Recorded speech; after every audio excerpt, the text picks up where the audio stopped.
Hello to everyone at Interactive Futures. My name is Declan from Inter Games, and I'm really excited to be part of this fantastic festival at the cutting edge of creativity, technology, and design. Today, I'm here to talk to you all about pathways into games. For those watching, you might be in secondary school, college, university, or well into your adult career. You might already be working in games or be taking a peek to see what might just be possible. Before we start, it's worth mentioning that just like their real-life counterpart, pathways into games can be overgrown, they can be hard to navigate, and they're rarely ever in straight lines. Whenever you embark on any kind of journey somewhere, it's usually good to have an idea about where you're going, but also try not to be too rigid with your plans, just in case you miss out on the scenery or the fun along the way.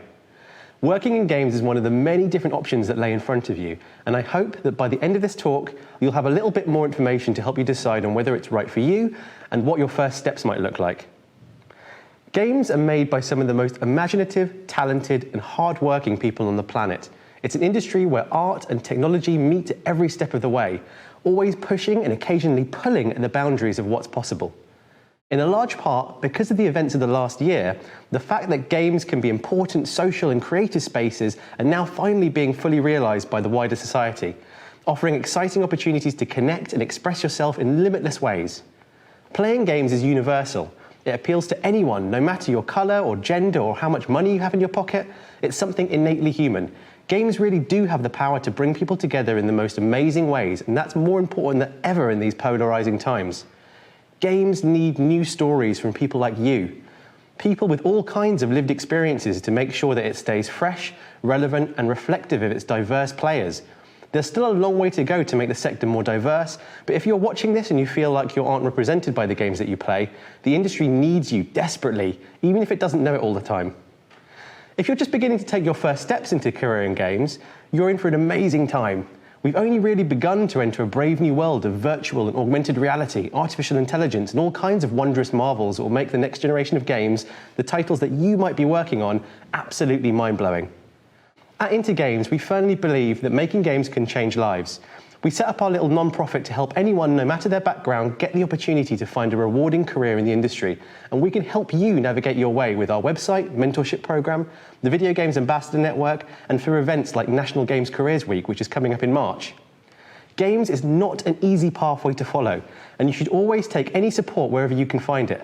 Never be too proud to ask for help or ask what you think might be a stupid question. Everyone in the industry has got where they are today with a little or a lot of help from the people around them. But let's just pull back for a bit. Games as a career used to be a tough sell. Millions of parents may have happily wanted their children to become doctors, lawyers, or architects, but you'd be hard-pressed to find any that would say, game developer. Things are starting to shift. There's a new openness around games that's palpable in the media, in schools, and in homes across the UK.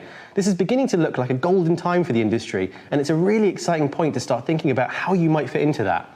It can be really daunting to think about your future, especially if you haven't even decided what that future might even look like yet. The games industry is huge. There are over 130 different roles that we've mapped out alone, with new ones being created all the time. There are roles in designing games, programming games, testing games, running the office where the games are made, hiring people, marketing the games, and of course, playing the games, just to name a few. Working out where you fit into all of that is something that will come in time as you start exploring the sector, meeting industry professionals and going to events, all of which I suggest you do whenever you can. There is a role for every skill set imaginable. But what is the industry looking for, and how should you get ready for a job in games? I'm afraid if you're looking for a magic bullet or a shortcut from this talk, I'm going to disappoint you. There really isn't any. Work hard, be nice, treat everyone with respect, and understand that every person you meet has something to teach you. If you do that, you'll find your way. If there was anything I would give advice and tell you to do as quickly as possible, it would be to focus your energy on cultivating a love of learning.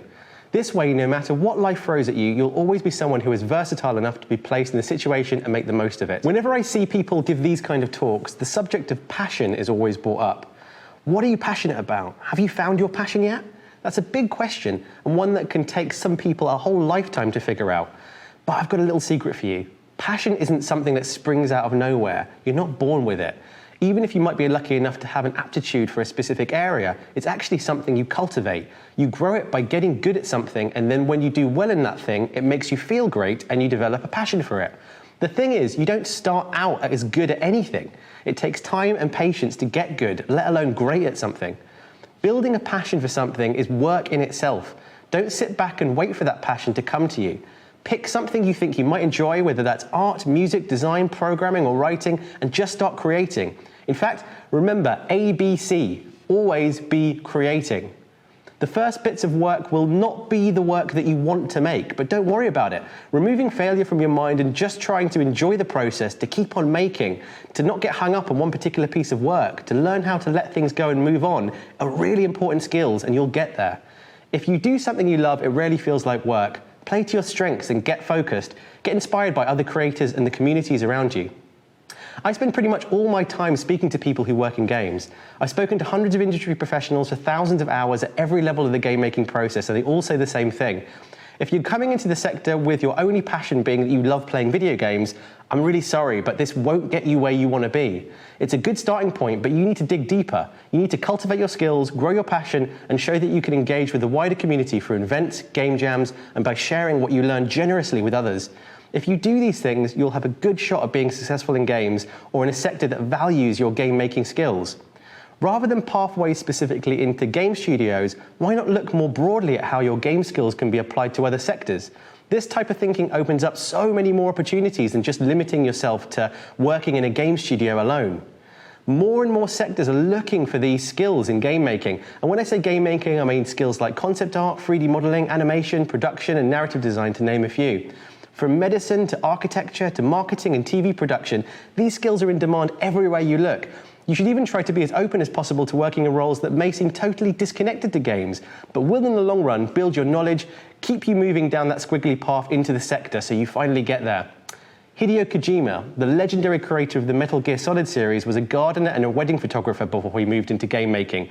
And he'll testify that these experiences, even though they were nothing to do with the sector, gave him ideas and concepts that he later incorporated into his work. This kind of mindset will keep you open and alert to the fact that widening your pathway is a really positive step to developing your skills. And if you get a job in games straight away or in 10 years' time, you'll never feel like it was a slog. It was just the journey that you took to becoming a professional. If you're in school and watching this, you're at a very special time in your career where anything is possible. You can be whatever you want to be. You can afford to make as many mistakes as you like right now, and as long as you're always learning from them, it's fine. You might be starting to think about subjects you should take. As I keep saying in this talk, try to do ones that you care deeply about and enjoy, but keeping your options open at this point is also a good thing. For example, doing a mix of creative and technical subjects could show that you're somebody that understands how these two fields closely interact in games. So at GCSE or A-level, why not choose something like art and computer science? There are no rules around this, and if you feel like you need any help, head to intergames.org and explore our careers section, which shows educational pathway information for over 130 different roles. While it's starting to become less important, most people that get jobs in games have a degree. What degree you choose will depend on what part of the industry you want to join, but when you start looking, you should really have a good idea of which area you'd like to specialize in by this point. Game degrees, while they can be brilliant, might not always be the best choice for you. Remember, studios like people who are highly talented in a particular area, and some game degrees might be seen by employers as too generalist.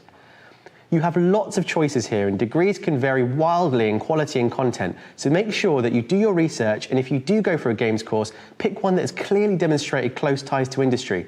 A good place to start here is TIGA's accredited list. One thing that you need to do immediately is just start making games. As I said before, ABC, always be creating. Get yourself on some game jams as soon as possible. In fact, we're running one right now called Mobo Jam with WaterAid, Kucheza Gaming, and Digital Schoolhouse. Our game jam is looking to inspire people to create games that can highlight the fact that 785 million people in the world, 1 in 10, do not have clean water close to their home. There are hundreds of game jams going on all the time. They're great for developing your skills, connecting with other game makers, and learning in a way that's fun and easy to get started with.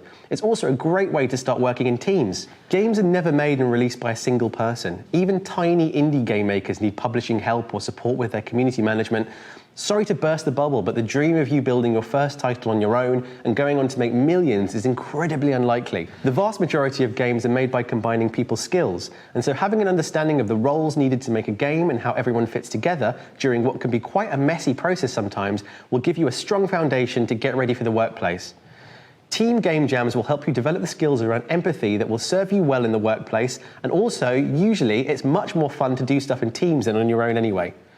Getting to grips with pipelines, so the step-by-step process of how work is moved from one department to another before completion, will give you a more confident starter when you apply for your first roles. This kind of information can be learnt from free online courses, by joining forums, or just reaching out and asking to people on platforms like Twitter or LinkedIn. Never be afraid to ask. If you're polite, thoughtful, and genuinely interested in the subject, you'll find that people in the industry are incredibly generous with their time. Remember that every one of them was like you at some point, and many love to help offer advice and support. Our own digital mentorship network at InterGames is also a great place to connect with experts, and like everything we do, it's completely free to access. I won't go into portfolio advice, getting ready for an interview, or all those things that you can find out on 1,000,001 blog posts that are out there, just because we haven't got enough time to do that, and you can do that research yourself. To sum up, your pathway into games could be a squiggly, winding road. Be kind and generous to those that you meet along the way, cultivate your passion at every possible moment, learn to love learning, and get help whenever you can. That's basically it. I hope that helps in some way, and if you would like to know more about getting into games, what pathways might look like, or anything else around employment, head to intergames.org, join our excellent Twitter account at @intergameshq or our Discord, and feel free to send us an email whenever you have any questions. Good luck on your journey, and I hope you enjoy every moment of it.